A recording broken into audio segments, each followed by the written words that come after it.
Fils unique du Dieu très haut, les mystères de ta gloire révélés, en toi Christ notre Seigneur. Oh, ce nom est si merveilleux, oh, ce nom est si merveilleux, le nom de Jésus-Christ mon roi. Oh, ce nom est si merveilleux, sa beauté est sans pareil. Oh, ce nom est si merveilleux, le nom de Jésus.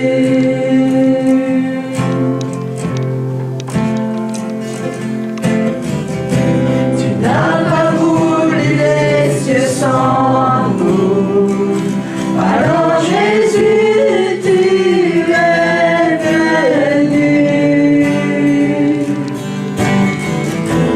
Ton amour a vaincu nos péchés, rien ne peut nous séparer. Oh, ce nom est si glorieux, oh, ce nom est si glorieux, le nom de Jésus-Christ mon roi. Oh, ce nom est si glorieux, sa beauté est sans pareil. Oh, ce nom est si glorieux, le nom de Jésus. Oh, ce nom est si glorieux, le nom de Jésus.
le nom de Jésus.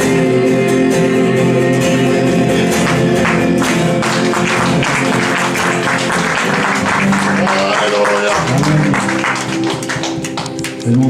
Demandez ton serviteur pour que l'onction qui accompagne la parole, l'onction qui accompagne ceux qui parlent en ton nom, puisse venir sur lui. Et que Seigneur, cette onction puisse aussi toucher ton peuple et que tous les mots qui sortiront de sa bouche soient accompagnés par cette onction. Seigneur, merci pour ce temps que tu nous donnes. Nous nous ouvrons parce que nous sommes une bonne terre. Nous voulons recevoir de toi cette, Seigneur notre Dieu, parole qui va nous donner la vie. Alors bénis cet instant. Seigneur, nous arrêtons toute forme, Seigneur notre Dieu, d'esprit qui s'élèvera contre ta parole pour les rendre inutiles dans le nom de Jésus. Mais Seigneur, nous savons que tu es la parole. Et cette parole, quand elle sort, elle guérit, elle fait du bien. Et c'est cela que nous voulons, Seigneur, ce matin. C'est là dans le nom de Jésus. Amen. Amen. Gloire à Dieu. Alléluia. Amen. Je vous salue dans le précieux nom de notre Seigneur Jésus-Christ. Que Dieu vous bénisse et que sa main puissante soit sur vous. Amen. Je rends grâce à Dieu aussi. Je bénis le Seigneur pour la vie des hommes de Dieu qui ont permis que je puisse partager nos chairs. Que Dieu vous bénisse. Amen. Voilà. Sans plus tarder, nous allons prendre nos Bibles. Et nous allons faire la lecture dans le livre de 1 Samuel 1, versets 9 à 20. Et si quelqu'un peut me faire la lecture, ça me fera plaisir parce que ma voix est un peu cassée. J'étais quelque part hier, donc...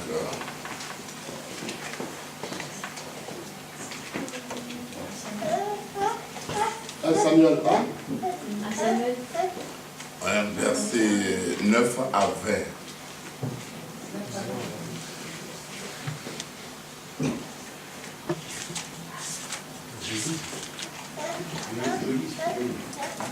Samuel 1 donc, de 9 à 20. Anne se leva après que l'on eut mangé et bu à Silo. Le sacrificateur Élie était assis sur un siège près de l'un des poteaux du temple de l'Éternel. Et l'amertume dans l'âme, elle pria l'Éternel et versa des pleurs. Elle fit un vœu en disant, Éternel des armées, si tu daignes regarder l'affliction de ta servante, si tu te souviens de moi et n'oublie point ta servante, et si tu donnes à ta servante un fils, je le consacrerai à l'Éternel pour tous les jours de sa vie, et le rasoir ne passera point sur sa tête. Comme elle restait longtemps en prière devant l'Éternel, Élie observa sa bouche. Anne parlait dans son cœur et ne faisait que remuer les lèvres, mais on n'entendait point sa voix. Élie pensa qu'elle était ivre, et il lui dit, « Jusqu'à quand seras-tu dans l'ivresse? Fais passer ton vin. » Anne répondit, « Non, non, non, mon Seigneur, je suis une femme qui souffre en son cœur, et je n'ai bu ni vin ni boisson enivrante, mais je répandais mon âme devant l'Éternel. Ne prends pas ta servante pour une femme pervertie, car c'est l'excès de ma douleur et de mon chagrin qui m'a fait parler jusqu'à présent. » Élie reprit la parole et dit, « Va en paix, et que le Dieu d'Israël exauce la prière que tu lui as adressée. » Elle dit, « Que ta servante trouve grâce à tes yeux. » Et cette femme s'en alla. Elle mangea, et son visage ne fut plus le même. Ils se levèrent de bon matin, et après avoir adoré l'Éternel, ils s'en retournèrent et revinrent dans leur maison à Rama. Elkana connut Anne, sa femme, et l'Éternel se souvint d'elle. Dans le cours de l'année, Anne devint enceinte, et elle enfanta un fils qu'elle nomma Samuel, car, dit-elle, je l'ai demandé à l'Éternel. Amen. Amen. Bénis le Seigneur ce matin. Amen. Le thème de mon message ce matin est l'intérêt de Dieu. L'intérêt de Dieu. Amen. Amen. Pourquoi l'intérêt de Dieu? Quand tu vois l'intérêt de Dieu, Dieu agit facilement dans ta vie. Amen. Amen. La Bible nous dit qu'il y a un homme qui s'appelait Elkana qui avait deux femmes. Une s'appelait Pénina et l'autre s'appelait Anne. Pénina a eu la grâce d'avoir des enfants, mais Anne n'en avait point. Et chaque fois, Pénina se moquait de Anne parce que Anne n'a pas d'enfant.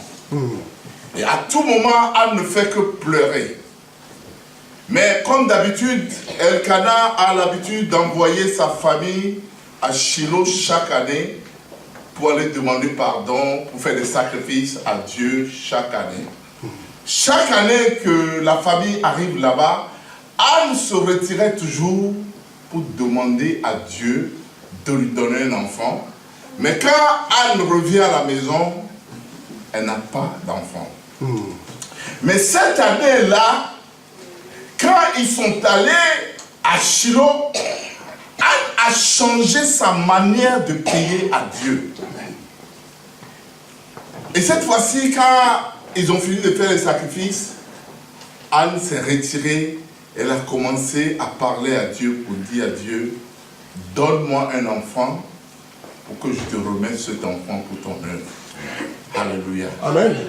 Et quand Dieu a entendu, Dieu dit quoi? Je te donne un enfant et puis tu me remets cet enfant pour mon œuvre. Ah ben là, beaucoup ne veulent pas servir le Seigneur. Ça c'est une bonne affaire. Je vais déposer, je vais te donner l'enfant. Et quand elle est allée à la maison, elle est allée avec son mari, la Bible déclare, elle est tombée enceinte. Et quand elle a fini de sévrer, elle a donné l'enfant. Quand elle a fini de sévrer l'enfant, elle a ramené l'enfant, épouser l'enfant à la maison de Dieu.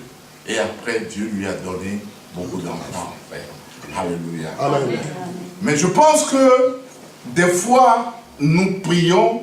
La Bible déclare dans Jacques 4, verset 3, si on peut lire. Jacques 4, verset 3. Jacques.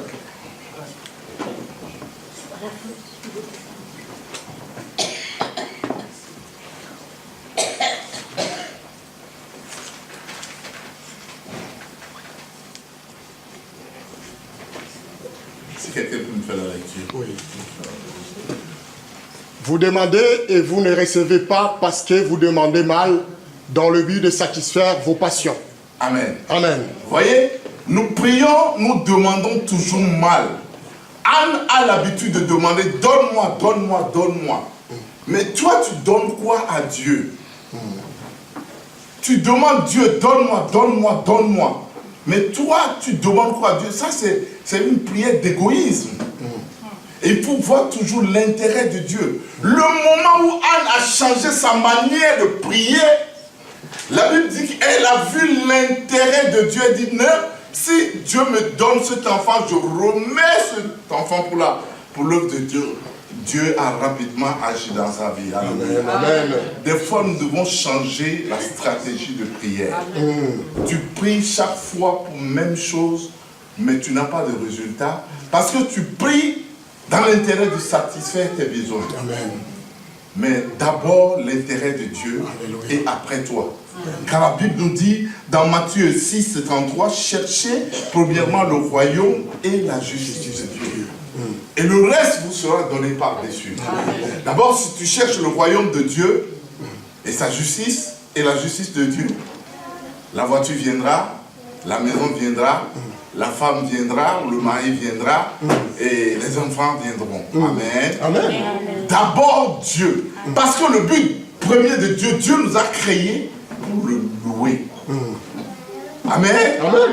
On n'est pas né tout juste pour venir sur la terre, travailler et puis faire des enfants. Non, le but premier, Dieu nous a créés, c'est de le servir, c'est de le louer. C'est le but premier de Dieu. Donc d'abord Dieu. Si tu dois aimer quelqu'un sur la terre d'abord, c'est Dieu que tu dois aimer avant d'aimer ta femme et ton mari. Amen. Amen. Dieu d'abord, il doit être à la tête. Parce que c'est lui qui t'a créé. Il a un but à atteindre dans ta vie. Alléluia. Amen. Nous allons prendre 1 Roi 3, versets 4 à 9. Si on peut faire la lecture de cela. Comme je suis trop fatigué, quelqu'un m'aide pour la lecture. Un quoi? 1 Roi 3. 4 à 9.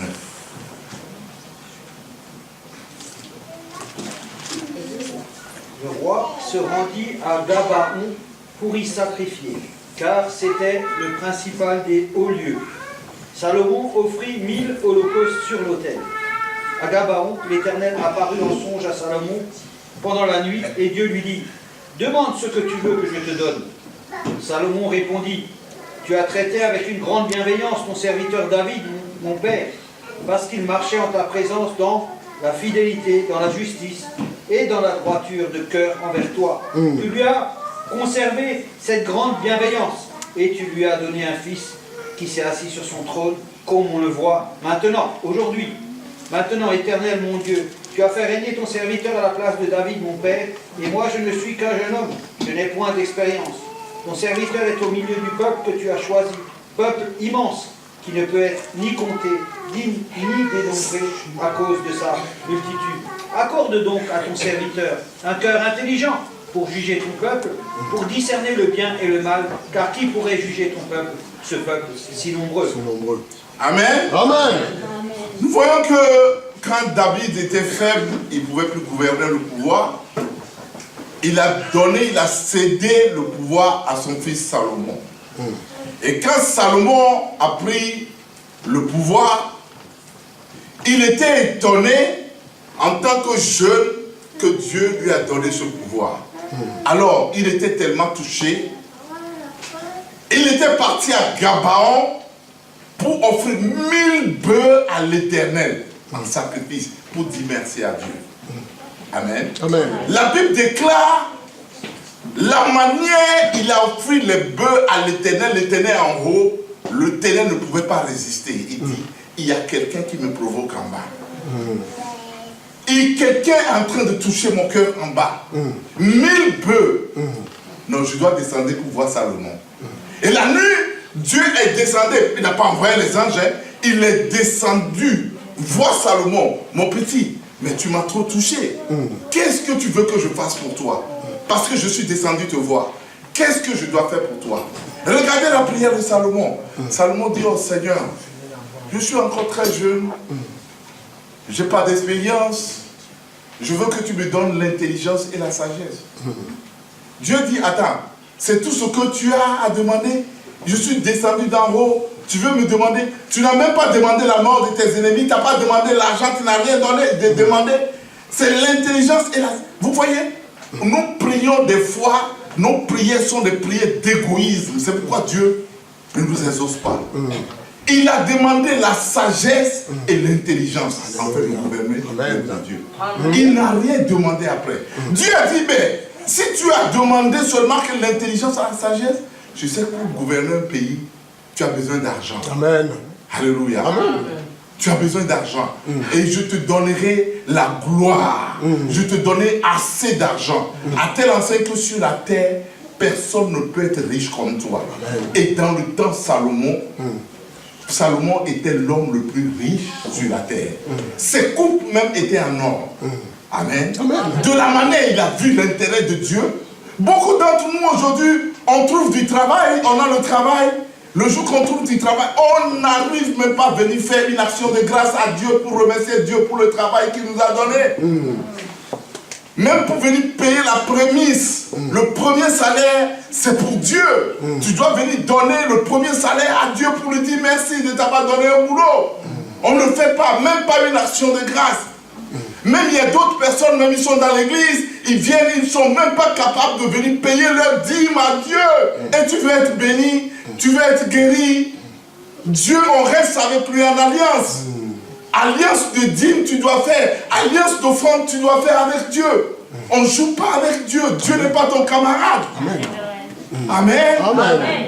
Il y a d'autres, ils paient leur dîme ce mois-ci, le mois prochain, ils ne paient pas. Mais attends, tu joues avec Dieu. Dieu, on reste en alliance avec Dieu. Et quand tu restes en alliance avec lui, tout ce qui t'arrive, il veillera sur toi, ton aller, ton retour. Il dit, je menacerai celui qui déborde. J'ouvrirai les écluses des cieux sur ta vie. Et je descendrai la pluie de bénédiction sur toi. Amen. Alléluia. Amen. Nous devons voir l'intérêt de Dieu à tout moment. Regardez comment on joue avec Dieu. Il y a d'autres personnes, on dit Dieu, on commence l'église à 9h30. Les gens commencent à venir à 9h45. Les gens viennent 30 minutes après. Attends, on joue avec Dieu. Dieu, déjà, quand on dit à 9h30, lui, il est déjà présent. Amen. Dans l'adoration, Dieu commence à agir au milieu de nous. Amen. Mais tu ne peux pas jouer avec Dieu, il n'est pas ton camarade. Est-ce que quand tu vas au boulot, tu arrives à accuser 30 minutes de retard, ton patron te laisse une fois, deux fois, trois fois, on te vire. Mais Dieu est ton patron. Qui tu dois considérer? C'est Dieu, les intérêts de Dieu. Amen, amen. Alléluia. S'il t'a dit, il t'a donné un ministère pour balayer la maison de Dieu, viens le faire sans murmure, sans critique. Il dit malheur à celui qui fait mon œuvre avec négligence. Si c'est le groupe musical, fais-le de bon cœur. Si c'est le groupe d'intercession, fais-le. Et le groupe d'évangile, fais-le pour la gloire de Dieu. Amen. Ne joue pas avec Dieu, on ne joue pas avec lui. On ne s'amuse pas avec Dieu. Il est notre créateur. Alléluia. On fait tout, mais le Seigneur, il y a d'autres même, ils viennent à l'église parce qu'ils sont ennuyés à la maison le dimanche et ils viennent à l'église parce qu'ils s'ennuient et ils viennent à l'église.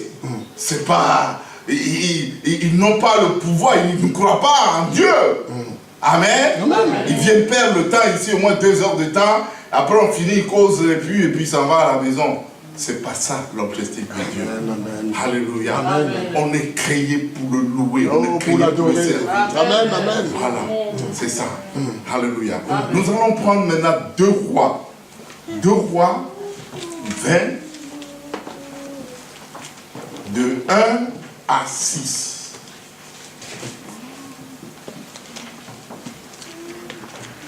Si quelqu'un peut me dire. En ce temps-là, Ézéchias fut malade à la mort.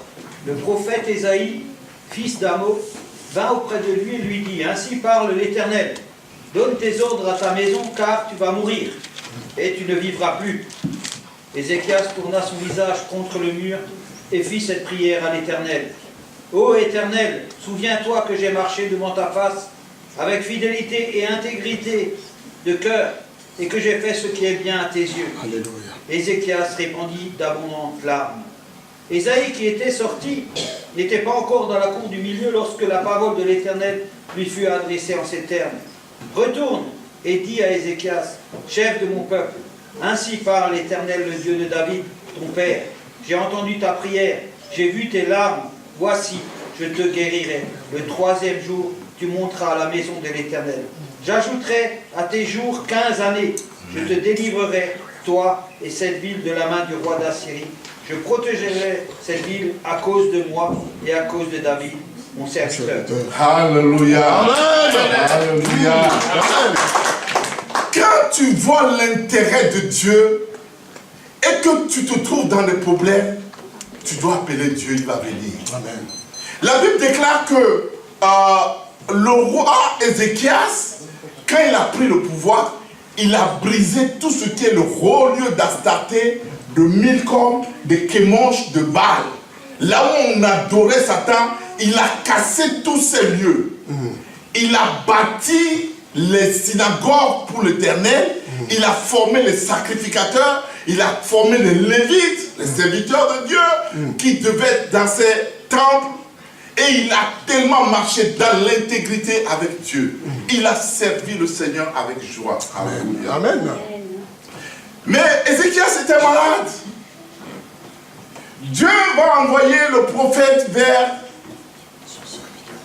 le roi pour lui dire, par cette maladie, tu mourras, donc essaie d'arranger ta maison, mets de l'ordre, parce que tu vas partir. Le roi a fini, le prophète a fini de donner le message, il s'est levé.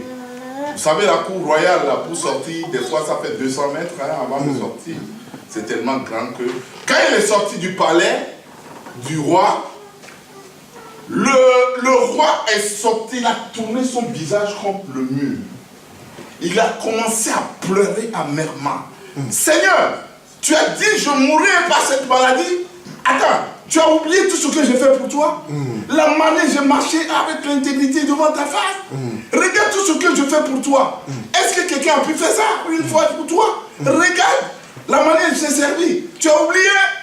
Il commence à réveiller la mémoire de Dieu. Amen, De ce qu'il faisait pour le Seigneur. Alléluia. Le Seigneur a dit, il a touché le prophète, il n'est même pas encore sorti du palais. Il dit, va lui dire, j'ai vu ses pleurs. J'ai vu, il m'a réveillé la mémoire. Va lui dire que je lui donne encore plus. Amen, amen, amen. Alléluia. Amen. Il a eu 15 ans de vie parce qu'il a réveillé la mémoire de Dieu. Dieu a vu son intérêt dans sa vie. Alléluia. Amen. Dieu a vu son intérêt. Notre Dieu, c'est un Dieu d'intérêt. Quand il voit son intérêt, il agit dans ta vie. Alléluia. Tout ce que tu es en train de faire pour Dieu ici, il y a de l'intérêt. S'il y a l'intérêt de Dieu dedans, Dieu ne t'abandonnera jamais. Amen, amen, amen. Alléluia. Amen. Il se souviendra toujours de toi. Alléluia. Prenons Luc 7, verset 2 à 7. Luc 7, Luc 7. verset 2 à 7. M'excusez, hein, parce que...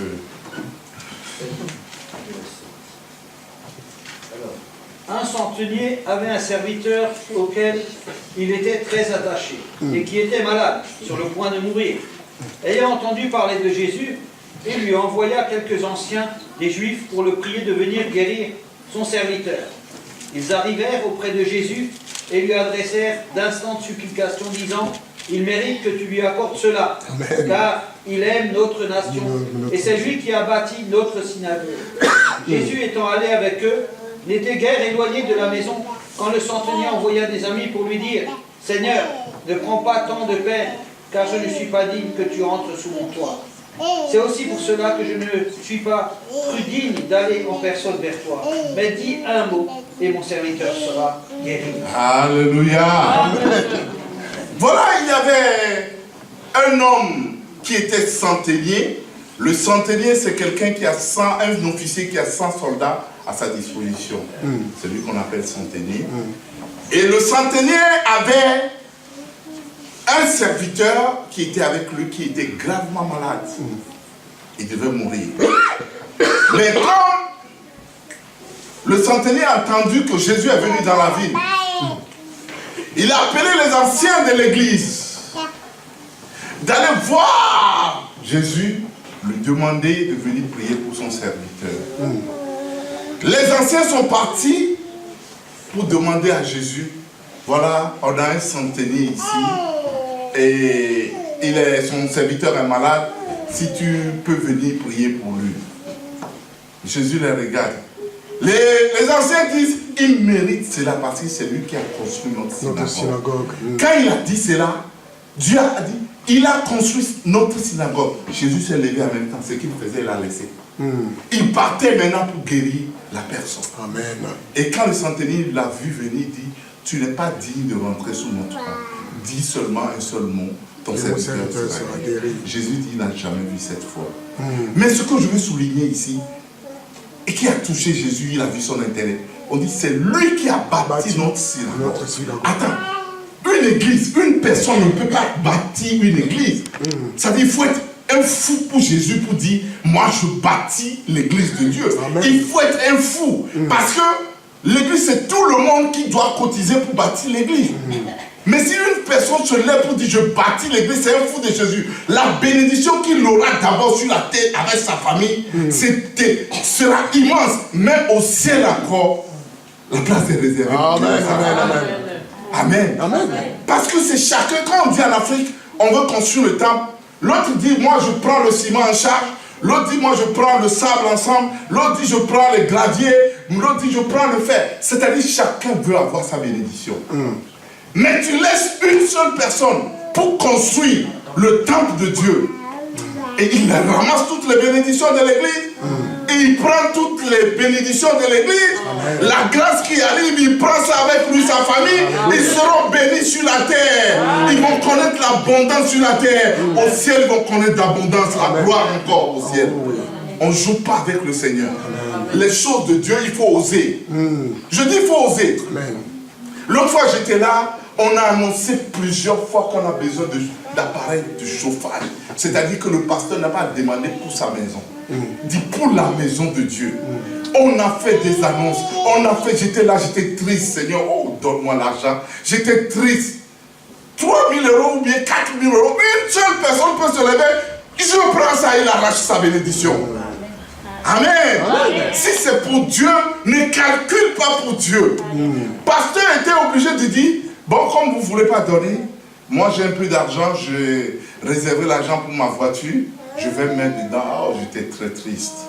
Je dis, le pasteur, regarde, il veut voler, il veut prendre encore la bénédiction des enfants.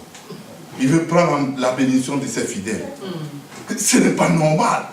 C'est le pasteur qui vient t'enseigner tous les jours. Il est devant, il court pour aller chercher les gens pour venir à l'église. Et puis il vient encore, il donne encore ses mille. Il comprend ce que c'est. Il sait que quand on donne à Dieu, on est béni. D'abord, la bénédiction, ce n'est pas seulement ici. Au ciel, encore, il y a la bénédiction. Quand on dit de faire quelque chose pour le Seigneur, ne calculez pas. Cherchez les moyens, même si tu peux chercher même crédit, c'est pour Dieu, viens déposer. Dieu même pourra que tu puisses payer. Amen. L'intérêt de Dieu. Ne jouons pas avec le Seigneur. Il nous a créés pour le servir. Et il faut que quand tu demandes un mari à Dieu, demande le mari pour son service. Demande la femme pour le service de Dieu. Joseph pourrait dire, ma maison et moi, nous allons te servir. Toi, tu ne peux pas venir à l'église, ta femme reste à la maison, c'est pas normal. Tu ne peux pas venir à l'église et tes enfants restent à la maison, ce n'est pas normal. Ou ta femme reste à la maison, c'est pas normal. Ma maison et moi, nous allons te servir. Seigneur, donne-moi un mari pour te servir avec. Donne-moi une voiture pour te servir avec. Regardez un jeune, quand je le vois, il est zélé pour le Seigneur. Patrick, il n'est pas là aujourd'hui. Chaque fois, il court, s'en va chercher les gens. Il peut venir à l'église, le pasteur. Regarde les gens, il y a les diacres qui se mettent debout tout le temps là-bas pour servir Dieu. Tout le temps, ils se mettent debout. Il faut aimer Dieu. C'est lui qui nous a aimés premièrement. Amen.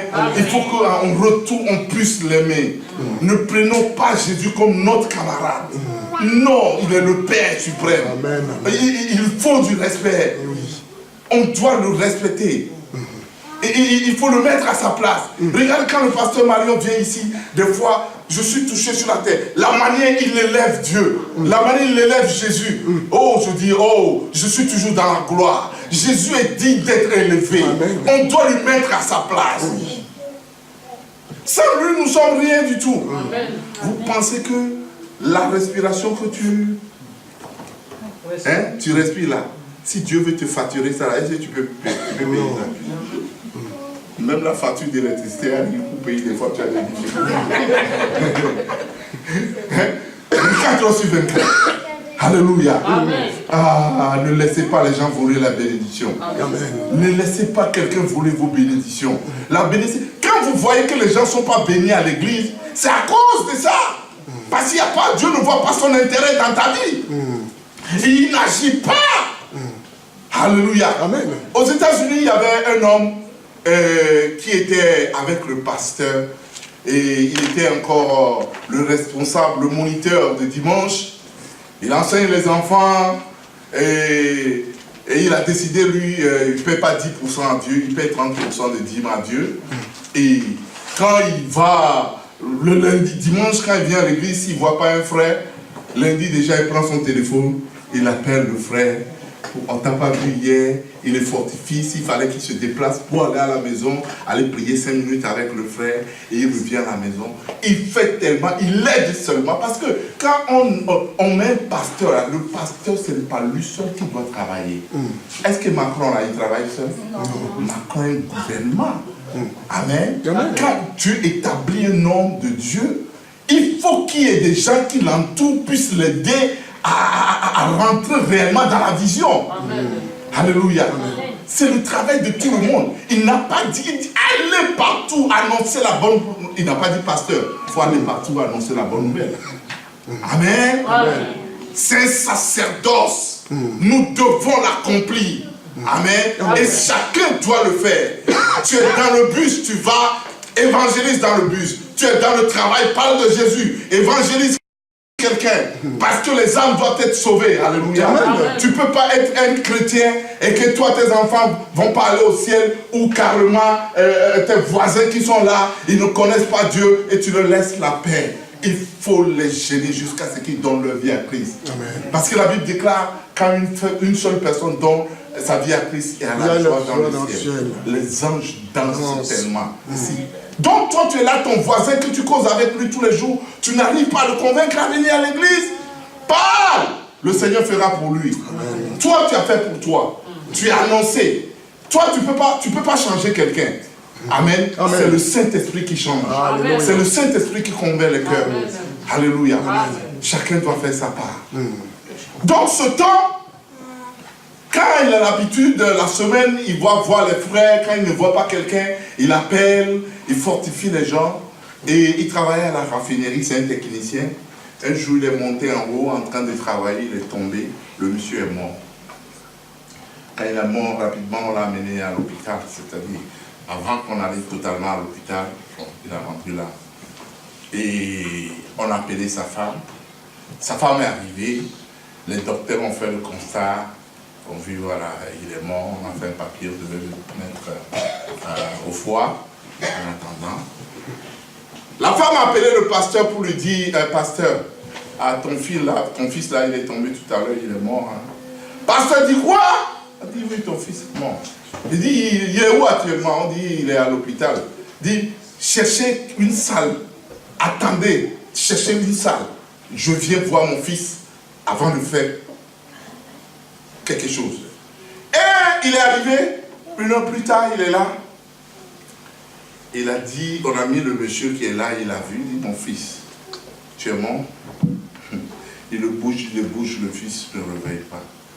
Il le bouge, on dit, ça fait longtemps.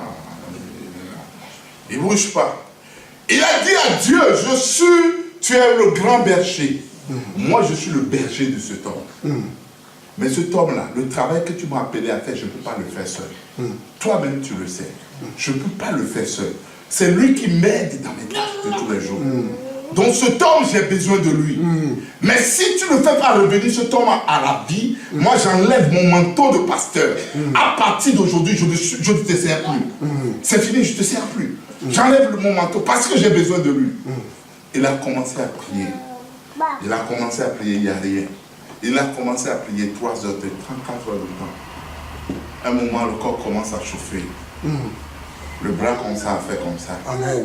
Et il ouvre ses yeux. Amen. Alléluia. Amen. Il est revenu à la vie. Alléluia. Il est revenu à la vie. Mais quand il est revenu à la vie, le dimanche, il a rendu témoignage à l'église. Il dit non, on ne devait pas le faire venir, pasteur. Tu ne devais pas prier pour moi que je revienne. Parce que là où j'étais, c'était la joie. J'étais dans un lieu, la gloire. On adorait Dieu, on louait Dieu. Il était au ciel, il a vu Jésus, il était au ciel. Il y avait une joie qui attendait les chrétiens là-bas. Alléluia. Tous ceux qui sont donnés leur vie à Dieu, à Jésus. Il y avait une joie qui attend au ciel. Il dit il y avait une joie immense. Franchement, il ne voulait pas revenir. Et il y a un monsieur, il y a Jésus qui est venu le voir. Jésus dit ton pasteur a besoin de toi. Il dit il ne va pas. Pasteur a besoin de toi, il ne va pas. Et il voit comment on l'a poussé, et puis c'est là où il est revenu à la vie. Il a regretté de revenir. Amen. Amen. Parce que pour nous les chrétiens qui avons Jésus, il y a une gloire qui nous attend. Amen, amen, amen. Il y a une cité que Jésus a construite pour nous, qui nous attend. C'est pourquoi nous devons marcher pour le Seigneur. Nous devons marcher pour le Seigneur Jésus. Nous devons faire sa volonté. Amen. Amen. La Bible déclare tous ont péché et sont privés de la gloire de Dieu. Mais nous devons faire notre part. Amen. Amen. Nous devons nous soucier pour Jésus-Christ. Alléluia. Alléluia. Jésus est la lumière du monde. Nous sommes la lumière du monde. Amen. Amen. La Bible dit que nous sommes le sel de la terre. C'est-à-dire quand on prépare la sauce là, quand on ne met pas le sel dedans, est-ce que tu peux manger la sauce? Non. Tu ne manges pas ces femmes-là. Nous sommes ce sel de la terre. Amen. Nous sommes comme une ville située sur une montagne. Et quand tout le monde passe là, on regarde. Amen. Nous sommes mis à part pour Dieu. Et nous devons, partout où nous sommes, on doit reconnaître que nous sommes des mis à part pour le Seigneur. Amen. Tu n'as pas à cacher cela. Amen. Amen. Tu dois démontrer que tu es chrétien. Donc, il faut que tu changes de comportement. Parce que quand tu ne changes pas de comportement, les gens vont se moquer de toi. qu'il est chrétien, mais regarde son comportement. Amen. Il faut que tu changes de mentalité. Il faut commencer à voir comme Jésus voit. Il faut commencer à marcher comme Jésus marche. Il faut commencer à réfléchir autrement. Il faut être un fou pour Jésus. Alléluia. Est-ce qu'il y a des fous de Jésus dans la salle? Amen. Oh, tu n'as pas acclamé. Ça veut dire que... Est-ce qu'il y a des fous de Jésus dans la salle? Alléluia. Nous devons être fous pour Jésus. Moi, la dimension que je connais Dieu, ça dit je doute même pas un peu de Dieu. Dans mon ministère, il y a eu trop de témoignages dans mon ministère. Parce que vous ne recevez pas parce que vous priez bas. Amen. Quand vous allez changer votre manière de prier et voir l'intérêt de Dieu, vous allez voir le changement dans votre vie. L'intérêt de Dieu. Amen. Amen. Comme dit, il y a réunion. Sois présent. J'étais à Yamsoko, j'étais un grand homme d'affaires, j'étais un pétrolier. J'avais 2 stations d'essence à Abidjan. Et je vendais des véhicules, je venais payer les véhicules de vente. Quand le Seigneur m'a appelé, je dis, mais attends, arrête ça. Moi, je suis un homme d'affaires, je ne peux pas te servir. Il y a plein de personnes qui ne travaillent pas à l'église. Tu ne peux pas les choisir. Il dit, c'est toi, j'ai besoin. Je dis, non, c'est pas possible.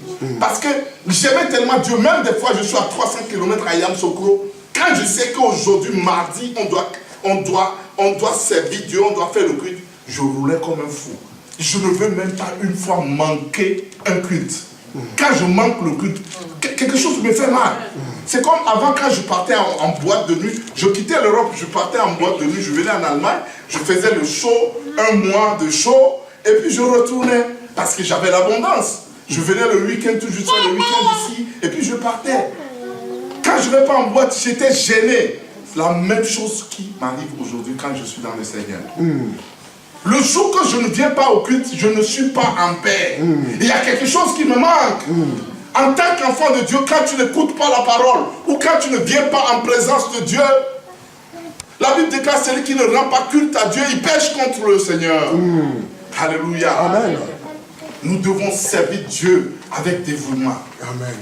Parce que ce que tu es en train de faire, nous ne serons sauvés par plus grâce. Mais il y a le couronnement qui sera donné pour nous. Amen. Le couronnement, c'est ce que tu as fait pour Dieu ici. Amen. Les œuvres que tu es en train de faire pour Dieu ici. Oui. C'est ça qui fera que tu seras à la droite de Jésus. Et nous serons à la droite de Jésus. C'est nous qui allons juger le monde. Parce que c'est Jésus qui juge le monde. On est à sa droite. Amen. Et nous allons juger le monde. Amen. Ne pense pas que ce que tu es en train de faire ici, c'est en vain. Tu viens balayer ici, tu viens essuyer les tables, tu viens dans le groupe musical, tu fais évangélisation, tu le fais pour une cause. Quand il faut donner à Dieu, donne-lui. On est à la fin d'année. Dieu a veillé sur toi de janvier jusqu'en décembre. Tu dois préparer ton enveloppe de remerciement, action de grâce de remerciement. Seigneur, tu as veillé sur moi, tu as veillé sur ma famille. Je viens maintenant déposer. Tu n'as même pas besoin de... Viens déposer ici. Si tu ne trouves pas un pasteur, aux États-Unis, la plupart des gens qui ne vont pas à l'église, qui sont des païens là, ils passent, hein, mais quand il s'agit des dîmes là, ils mettent toujours leurs dîmes, le temple est ouvert et ils viennent, ils déposent leurs dîmes et puis ils s'en vont. C'est des païens, hein, mais ils connaissent l'alliance des dîmes. Ils savent ce que ça change dans la vie. Amen. Ne pense pas que tu es en train de donner au pasteur, il va bouffer ton argent. Non! Tu es en train de donner à Dieu. La fin d'année, tu dois préparer ton action de grâce. On a encore le temps, l'année n'est pas encore finie. Tu dois préparer ton action de grâce, de remerciement pour venir déposer sur l'autel de Dieu. Alléluia. Amen. Et Dieu verra sur toi l'année qui est en train d'arriver encore. Amen. Alléluia. Amen. Nous allons prendre Acte 9. On va conclure tout à l'heure parce que le temps commence à... Acte 9, 36.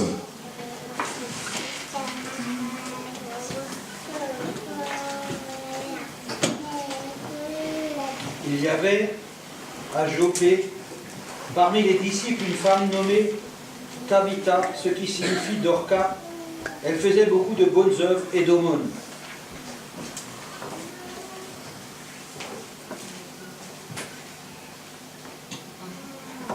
Alors vous lisez, j'ai dit 9 jusqu'à 36. Ah, pardon. Donc c'est acte 9, de 9 à 36. Ouais. Ok, pardon. Il resta 3 jours sans boire. Non, 9 Voilà, Il a lu 36. le verset 36. Lisez à partir de 36, oui. Ah, du 36 jusqu'à la fin. Voilà, voilà. Ok. Il y avait à Jopé parmi les disciples une femme nommée Tabitha, ce qui signifie Dorcas. Elle faisait beaucoup de bonnes œuvres et d'aumônes. Elle tomba malade et en ce temps-là, et mourut. Après l'avoir lavée, on la déposa dans une chambre haute. Comme Lydie est près de Jopé, les disciples ayant appris que Pierre s'y trouvait, envoyèrent 2 hommes vers lui pour le prier de venir chez eux sans tarder. Pierre se leva et partit avec ces hommes. Lorsqu'il fut arrivé, on le conduisit dans la chambre haute. Toutes les veuves l'entourèrent en pleurant et lui montrèrent les tuniques et les vêtements que faisait Dorcas pendant qu'elle était avec elle.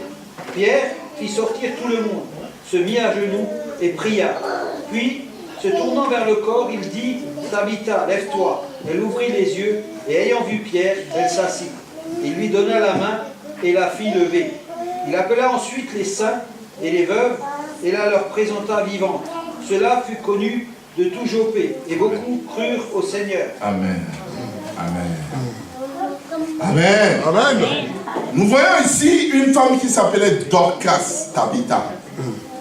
Cette femme, elle a pris à cœur de servir les veuves et les orphelins. Elle dit, moi je vais prendre ces orphelins, les veuves là, qui traînent, moi je vais les prendre en charge avec le peu que j'ai. Et elle faisait à manger à ses enfants à tout moment. Les veuves venaient manger et elle essaie même de coudre les habits pour ses enfants. Subitement, elle est tombée et elle est morte. Elle est tombée malade et elle est morte. Amen. Amen. Quand Dorcas est morte, les veuves ont commencé à pleurer là-bas. Les orphelins, tout le monde commençait à pleurer dans la maison. Tout le monde était en deuil. Même les serviteurs de Dieu étaient en deuil parce qu'elle faisait tellement pour les gens. Tout le monde pense, mais attends, quand elle est morte là, qui va nous donner à manger? Qui va nous habiller? Amen. Amen. Donc il y avait la désolation totale. C'est des pleurs. Donc, Pierre était à 5 minutes de là où ils étaient. Et ils ont envoyé 2 frères pour aller dire à Pierre de venir. Et quand Pierre est venu, Pierre a vu la désolation dans la maison. Les pleurs dans la maison. Les gens sont en train, les enfants sautent, pleurent, Dorcas. Et il a demandé où se trouve Dorcas. Il dit, elle est en haut là-bas, on l'a déjà apprêtée pour l'enterrer. Pierre, elle a tourné son visage. Il a dit à Dieu, regarde, hein, moi, c'est pas moi qui a besoin de Dorcas. Hein. C'est pas moi qui a besoin de Dorcas. Mais Dorcas, regarde les veuves qui sont en train de pleurer. Regarde les orphelins qui sont... Même tes serviteurs sont tristes ici. Tu as préparé quelqu'un pour faire le travail là. Et tu vas laisser ces enfants à la fin comme ça. Dieu, ce n'est pas moi qui a besoin de Dorcas. Mais regarde tout ce monde, ils ont besoin de Dorcas. Donc, permets que Dorcas arrive en vie. Et quand il s'est tourné vers Dorcas, il a prié. La Bible déclare que Dorcas est revenu à la vie. Amen, amen, amen. L'intérêt de Dieu. Dieu a vu son intérêt parce que c'est lui qui s'occupe de ses enfants orphelins. Exactement. La Bible déclare que Dieu, notre Dieu, est le Dieu des orphelins et des veuves. Amen. Alléluia. Amen. Et il a prié, Dorcas est revenu à la vie. Qu'est-ce que Dieu ne peut pas faire? Dieu peut tout faire. On m'amène un aveugle un jour. On me dit, le monsieur il est aveugle depuis, il ne voit pas. Tout ça. Je dis, ah bon, il ne voit pas. Ah ben là, on va prier. Moi-même, ma prière, c'était mon premier miracle que Dieu a fait. Je dis, bon, on va prier. Moi, je ne croyais pas. Hein. Moi, je croyais que... J'ai mis ma main dessus comme Jésus a fait. Parce que nous sommes des imitateurs de Jésus. J'ai pris ma main dessus. J'ai commencé à prier. Je dis, tu vois. Il dit, non. J'ai mis encore ma main dessus. J'ai dit, tu vois, je dis, il ne faut pas que les gens vraiment crient sur moi. J'ai mis encore dessus. Il dit, je vois maintenant un peu noir, je vois les gens noirs. Maintenant j'ai le courage encore, je dis, je vais essayer. J'ai encore prié. Tu as vu? Il dit, oui, pasteur, je te vois. J'ai dit, j'ai porté quel habit? Il a dit, j'ai dit, ça c'est combien? J'ai dit 2, 3, 4, 5. Alléluia, la salle était gâtée de gens. C'est-à-dire, Dieu peut tout faire. Amen. Il n'y a pas de limite. Hein. Même la semaine passée, je disais à la soeur l'autre fois, la semaine passée, il y a une femme qui m'a appelé. Oh papa, si tu étais là, ma fille en grossesse, ça fait 10 mois. qu'elle est en grossesse. 10 mois, elle n'arrive pas à coucher, on dit l'enfant est mal positionné, on est allé à l'hôpital, franchement ils disent l'enfant n'est pas positionné, si tu étais là, Dieu n'a pas de barrière. Appelle ta fille, je vais prier. J'ai maudit l'esprit qui est en train de la gêner. J'ai maudit l'esprit, j'ai commandé à l'esprit de sortir. Et j'ai ordonné à l'enfant de bien se positionner. Je dis, ta fille va accoucher. Le même soir, la fille, elle commence à avoir les mouvements, ils sont allés à l'hôpital. Elle a accouché. Dieu peut tout faire dans ta vie. Dieu peut changer ta destinée. Alléluia. Tu pries mal. C'est pourquoi tu ne reçois pas ta bénédiction. Il y a des choses que tu envisages à faire, mais il y a toujours des barrières d'opposition. Parce que tu pries, donne-moi, donne-moi, donne-moi. Des fois, tu peux prier même pour t'oublier toi-même. Tu pries, il y a les soeurs qui sont là, tu peux prier. Il y a les frères, prie pour tes pasteurs, prie pour les autres. Moi, je prie pour tout le monde. Des fois même, je m'oublie. Ou bien c'est après que moi-même, je prie pour moi. Amen. Mais prie pour ton voisin qui a des problèmes. Prie pour maman Erika qui est souffrante. Dieu me met en tête depuis combien de jours d'aller prier pour elle, mais je n'arrive pas à dire. Je n'arrive pas à dire. Mais aujourd'hui, Dieu a permis qu'elle vienne ici. Amen. Je vais profiter pour toi. Amen. J'ai vu le pasteur Marion l'autre dimanche. J'ai voulu lui dire, mais j'ai hésité. J'ai dit, bon, vous voyez, je n'arrivais pas à lui dire. Mais je sentais que je dois prier pour elle. Mais aujourd'hui, Dieu a fait son miracle. Amen. Alléluia. Nous devons croire à notre Dieu. Nous avons failli à notre histoire. On a vu nos intérêts. Nous n'avons pas vu l'intérêt de Dieu. Mais nous allons nous repentir pour que Dieu reprenne avec nous. L'année 18-19 sera une année de gloire. Chacun va se repentir. On va se lever. On va se repentir. On va se lever. Tu vas prier pour demander le